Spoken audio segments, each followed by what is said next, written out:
வணக்கம். மாலை முரசு செய்திகளை விரிவாக பார்ப்பதற்கு முன்பாக முதல் தலைப்புச் செய்திகளை பார்க்கலாம். பரபரப்பான அரசியல் சூழலில் இன்று கூடுகிறது தமிழ்நாடு சட்டப்பேரவை கூட்டத்தொடர். காலை 9:30 மணிக்கு ஆளுநர் உரையுடன் தொடங்குகிறது.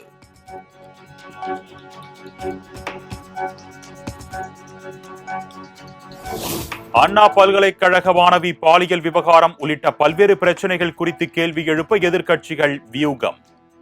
அதிமுக உறுப்பினர்கள் சட்டப்பேரவைக்கு கருப்பு சட்டை அணிந்து வர திட்டமிட்டிருப்பதாக தகவல்.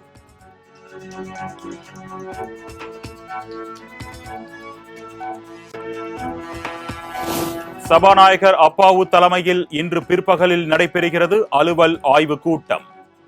சட்டப்பேரவை கூட்டத்தொடர் எத்தனை நாட்கள் நடைபெறும் என்பது தொடர்பாக முடிவு.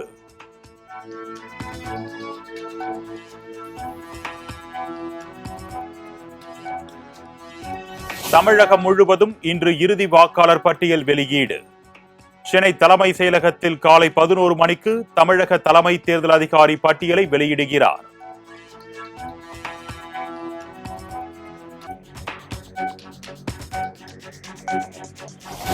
சிந்துவெளி எழுத்து முறையின் விளக்கத்தை கண்டுபிடித்தால் $1 மில்லியன் பரிசு.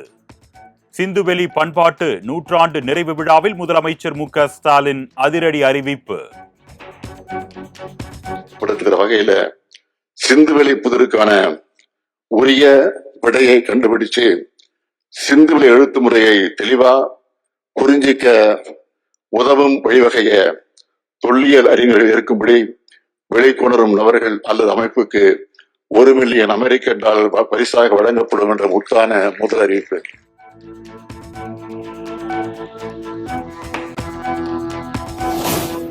இந்திய துணை கண்ட வரலாற்றில் நமக்கான அடையாளத்தை நிலைநிறுத்த வேண்டும் என்று முதலமைச்சர் மு.க. ஸ்டாலின் பேச்சு. சிந்துவெளியில் காணப்பட்ட காளைகள் திராவிடத்தின் சின்னம் என்றும் பெருமிதம். என்னதான் அங்க இல்லைன்னு கேட்கிற அளவுக்கு நன்கு கட்டமைக்கப்பட்ட வளர்ச்சி பெற்ற ஒரு நாகரிகம் சிந்துவெளியில் இருந்ததை அங்க கண்டெடுக்கப்பட்ட பல்வேறு அடையாளங்கள் காட்டுது. சிந்துவெளியில காளைகள் தான் இருந்துச்சு, இது திராவிட சின்னம். சிந்துவெளியில இருந்து இன்றைய அலங்காநல்லூர் வரை காளைகள் இருக்கு. பழந்தமிழ் இலக்கியங்கள்ல ஏறு தவிழுதல் நிகழ்ந்ததற்கான சான்றுகள் இருக்கு.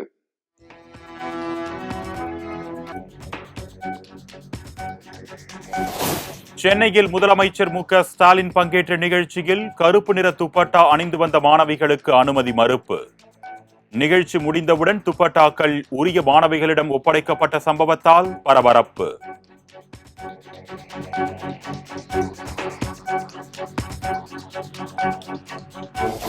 முதலமைச்சர் நிகழ்ச்சியில் மாணவிகளின் கருப்பு நிற துப்பட்டா அகற்றப்பட்டதற்கு மத்திய இணையமைச்சர் எல். முருகன் கண்டனம்.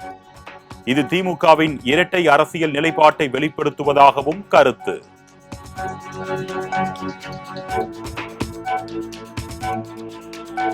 முதலமைச்சர் மு.க. ஸ்டாலின் பங்கேற்ற நிகழ்ச்சியில் மாணவிகளின் கருப்பு நிற துப்பட்டா அகற்றப்பட்டதற்கு காவல்துறை விளக்கம். பணியில் இருந்த காவலர்கள் தேவைக்கு அதிகமான எச்சரிக்கையுடன் செயல்பட்டதே காரணம் என்று அறிக்கை.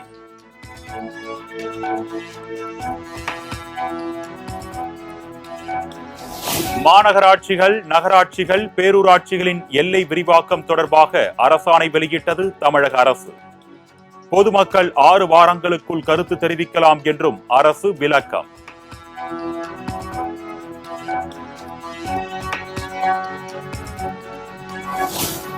டெல்லியில் இருந்து சென்னை திரும்பினார் தமிழக நீர்வளத்துறை அமைச்சர் துரைமுருகன். அமலாக்கத்துறை சோதனைக்கும் தான் டெல்லி சென்றதற்கும் தொடர்பு இல்லை என்றும் பேட்டி.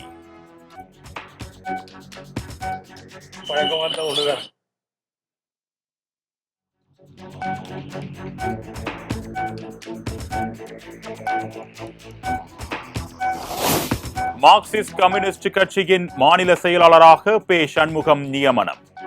81 பேர் கொண்ட மாநில நிர்வாக குழு கூட்டத்தில் ஒருமனதாக தேர்வு.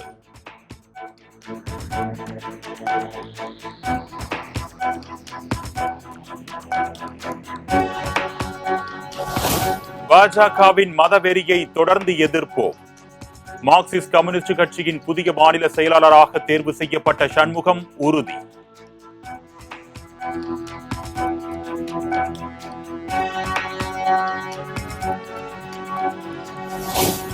மார்க்சிஸ்ட் கம்யூனிஸ்ட் கட்சியின் மாநில செயலாளராக தேர்வு செய்யப்பட்டுள்ள சண்முகத்திற்கு முதலமைச்சர் மு.க.ஸ்டாலின் வாழ்த்து. ஒடுக்கப்பட்ட மக்களுக்காகவும் விவசாயிகளுக்காகவும் உழைத்தவருக்கு பதவி வழங்கப்பட்டிருப்பது மகிழ்ச்சி என்றும் எக்ஸ் தளத்தில் பதிவு.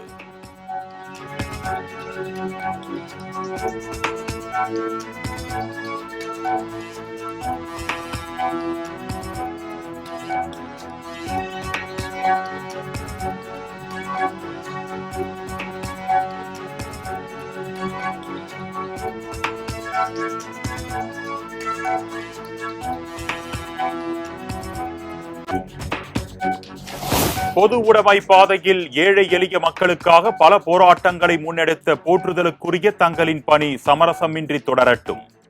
மார்க்சிஸ்ட் கம்யூனிஸ்ட் கட்சியின் புதிய மாநில செயலாளராக தேர்வு செய்யப்பட்டுள்ள பே. சண்முகத்திற்கு தவேக தலைவர் விஜய் வாழ்த்து.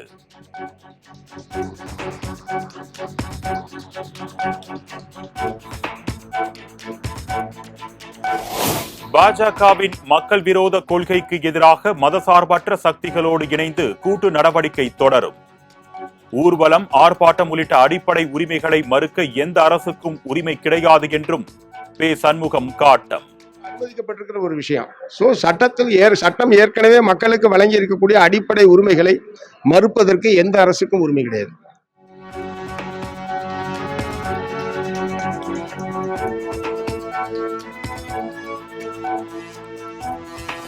திமுக கூட்டணிக்குள் குழப்பம், முரண்பாடு எதுவும் ஏற்படவில்லை என்று மார்க்சிஸ்ட் கம்யூனிஸ்ட் கட்சியின் முன்னாள் மாநில செயலாளர் கே. பாலகிருஷ்ணன் பேட்டி.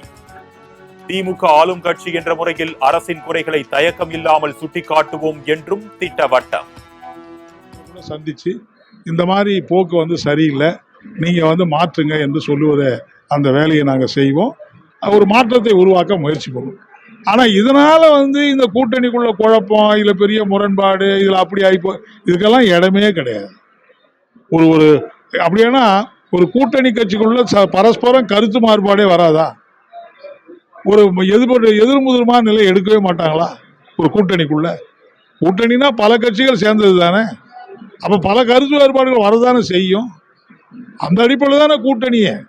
எனவே இதை ஊடகங்கள் சித்தரிச்சு ஏதோ குழப்பத்தை உண்டாக்குறாங்க.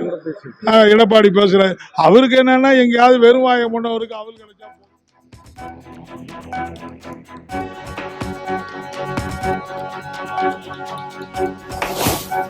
அலங்காநல்லூர், பாலமேடு, அவனியாபுரம் ஜல்லிக்கட்டு போட்டிகளுக்கான முன்பதிவு இன்று காலை தொடக்கம். நாளை மாலை 5 மணி வரை பதிவு செய்து கொள்ளலாம் என்று மதுரை மாவட்ட நிர்வாகம் தகவல்.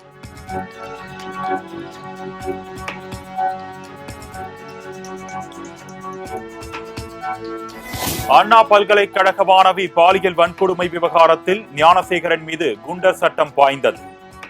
சிறப்பு புலனாய்வு குழு பரிந்துரையின் பேரில் சென்னை காவல் ஆணையர் அருண் நடவடிக்கை.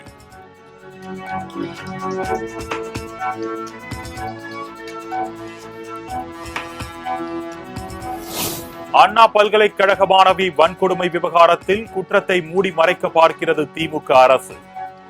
பாதிக்கப்பட்டவர்களை பாதுகாக்க திராணியற்ற அரசாக தமிழக அரசு உள்ளதாகவும் மத்திய இணையமைச்சர் எல். முருகன் சாடல். ஒரு குற்றத்தை மூடி மறைப்பதில் தான் கவனமாக இருக்கிறார்களே ஒழிய அந்த குற்றத்தில் ஈடுபட்டவர்கள் யார், அதில் சம்பந்தப்பட்டவர்கள் யார், அவர்கள் மேலே எல்லாம் நடவடிக்கை எடுக்க வேண்டிய கடமை தமிழக காவல்துறைக்கு இருக்கிறது. ஆனால் அவர்கள் கடமையிலிருந்து தவறி இருக்கிறார்கள்.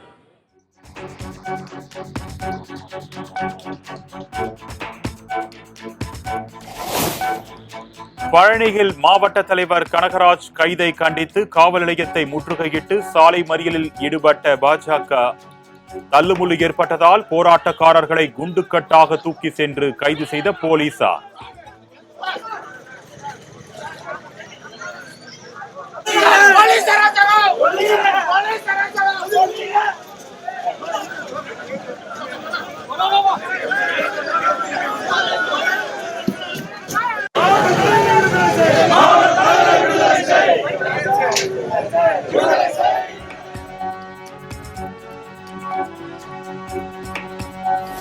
திண்டுக்கல் மேற்கு மாவட்ட பாஜக தலைவர் கனகராஜ் கைது செய்யப்பட்டதற்கு மாநில தலைவர் அண்ணாமலை கண்டனம்.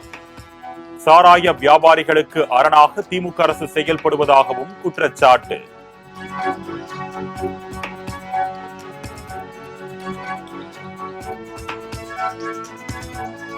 மக்கள் வரி பணத்தை வாங்கிக் கொண்டு மக்களுக்கு உதவி செய்யாத திமுகவுக்கு பாடம் புகட்ட வேண்டும். ஆர்ப்பாட்டம் போராட்டம் நடத்தினால் கைது என்றால் தமிழகத்தில் மினி எமர்ஜென்சி நடக்கிறதா என்றும் கேள்வி.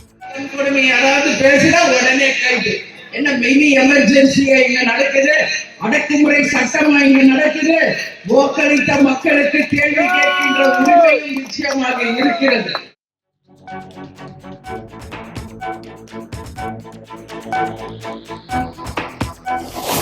வார விடுமுறையையொட்டி சென்னை புத்தக கண்காட்சியில் குவிந்த ஆயிரக்கணக்கான வாசகர்கள் தங்களை ஈர்த்த புத்தகங்களை ஆர்வத்துடன் வாங்கிச் சென்றனர்.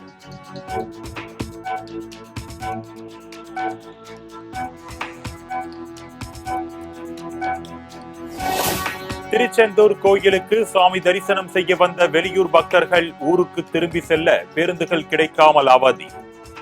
கிடைத்த பேருந்துகளில் ஒருவருக்கொருவர் முண்டியடித்து ஏறிச் சென்ற அவலம்.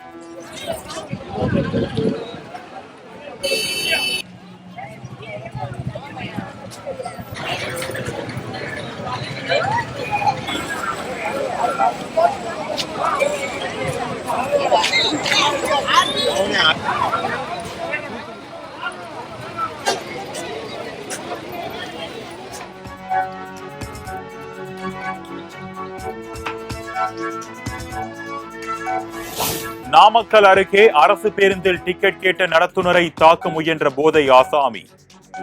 என்னிடமே டிக்கெட் கேட்கிறாயா என்று வாக்குவாதத்தில் ஈடுபட்ட வீடியோ இணையத்தில் வைரல்.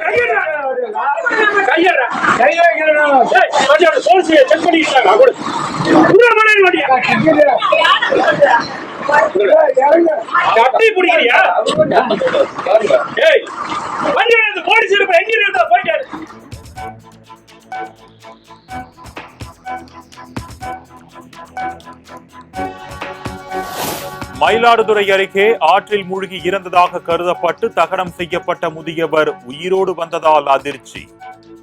தனக்கு சரக்கு வைத்து படைத்திருப்பீர்களே என்று எங்கே சரக்கு என்றும் குடும்பத்தினரிடம் கேட்டதாக சிரித்த முகத்துடன் பேட்டி. 30 படிச்சீங்களா இல்லைன்னு கேட்டான். அது என்ன 4 இருக்கு கர்மதே முடியல அப்படின்னாங்க. 30 படிச்சீங்கன்னா சரக்கு வச்சு படிப்பீங்களா அதை எடுத்துருவாங்க கொண்டு வரல. சரி விடுங்க அதெல்லாம்.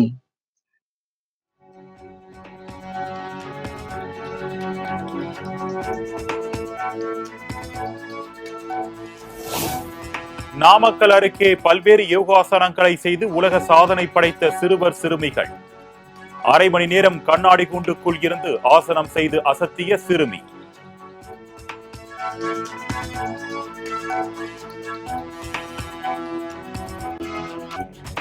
தஞ்சாவூர், திருவாரூர், நாகை, மயிலாடுதுறை, புதுக்கோட்டை மாவட்டங்களில் வரும் 11ஆம் தேதி கனமழைக்கு வாய்ப்பு. காரைக்காலிலும் கனமழை பெய்யக்கூடும் என்று சென்னை வானிலை ஆய்வு மையம் தகவல்.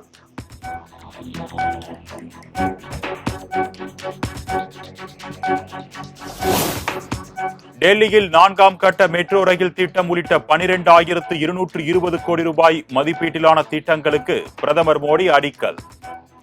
பல கோடி ரூபாய் மதிப்பிலான வளர்ச்சி திட்டங்களையும் தொடங்கி வைத்தார். राजधानी दिल्ली से जो प्रधानमंत्री से बातचीत कर रहे हैं, कुछ ना कुछ अपनी ओर से एक भेंट लेकर आए हैं. मेट्रो की रैपिड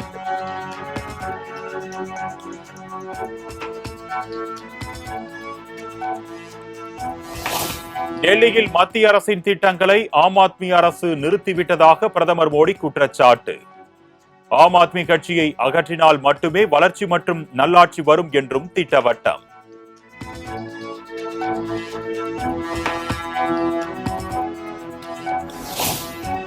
தேர்தலுக்கு முன் கோடிக்கணக்கிலான மதிப்பிலான திட்டங்களை அறிவிப்பது பாஜகவின் தந்திரங்களில் ஒன்று. பாஜகவின் கடைசி நேர முயற்சிகள் பொதுமக்களிடம் பெரிய தாக்கம் ஏற்படுத்தாது என்றும் சிவசேனா எம்பி சஞ்சய் ராவத் பேட்டி.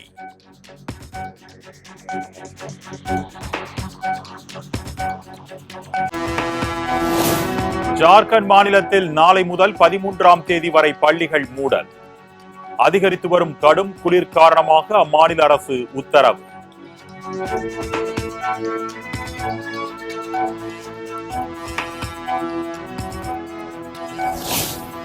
டெல்லியில் நாளுக்கு நாள் அதிகரித்து வரும் கடும் பனிமூட்டம்.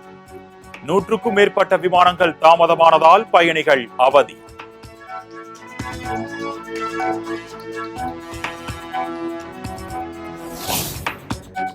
ஜம்மு காஷ்மீர் மாநிலம் ஸ்ரீநகரில் நாளுக்கு நாள் அதிகரித்து வரும் கடும் பனிப்பொழிவு. வெண்பூக்கள் தூவியது போல் விழுந்த பனியை கண்டு ரசித்த மக்கள்.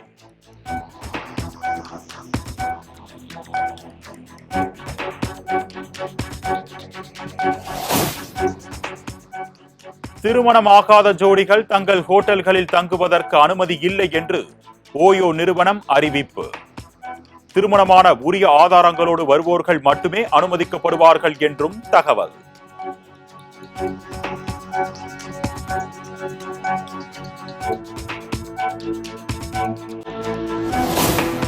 மதகஜராஜா திரைப்பட விழாவில் சோர்வுடன் காணப்பட்ட நடிகர் விஷால். மேடையில் நடுங்கிக் கொண்டே பேசும் வீடியோ இணையத்தில் வைரல். என்னோட இன்னொரு டார்லிங் விஜய் ஆண்டனி, சுந்தர் சார், எல்லோருக்கும் வணக்கம்.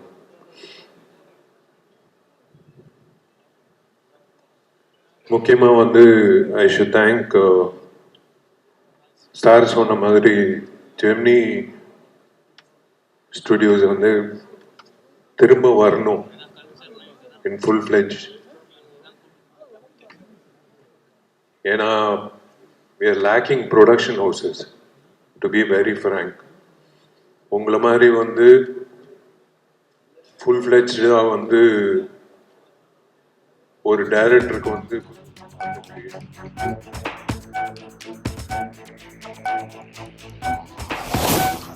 அதீத காய்ச்சல் இருந்த போதும் நடிகர் விஷால் திரைப்பட விழாவில் கலந்து கொண்டார். விஷால் நடுக்கத்துடன் பேசியதற்கு தொகுப்பாளினி திவ்ய தர்ஷினி விளக்கம். ஃபர்ஸ்ட் வைரல்ல வந்தவர் அவர்தான். இன்னைக்கு கூட வைரல் ஃபீவர்ல தான் வந்திருக்கார். பாவம் ஜரா அடிக்குது சார். நான் சொல்றேன்.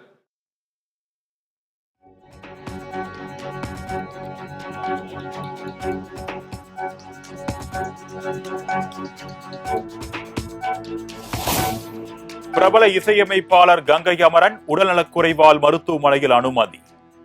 சிவகங்கை மருத்துவமனையில் முதலுதவி சிகிச்சை அளிக்கப்பட்டு மதுரைக்கு அனுப்பி வைக்கப்பட்டார்.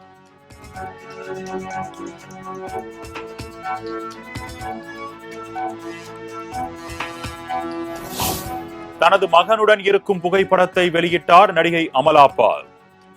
தாயும் மகனும் புன்னகை ததும்ப மகிழ்ச்சியுடன் இருக்கும் புகைப்படம் இணையத்தில் வைரல்.